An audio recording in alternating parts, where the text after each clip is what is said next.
We'll practice finding the final price after a discount and tax. Here's the problem.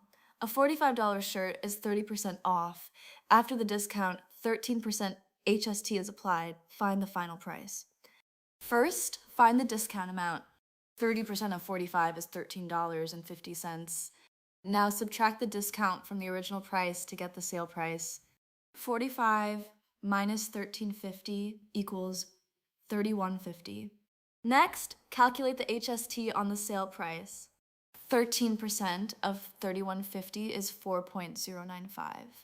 Finally, add the HST to the sale price to get the final price. $31.50 plus $4.095 equals $35.595, which rounds to $35.60. Remember to apply the discount first, then calculate tax on the discounted price.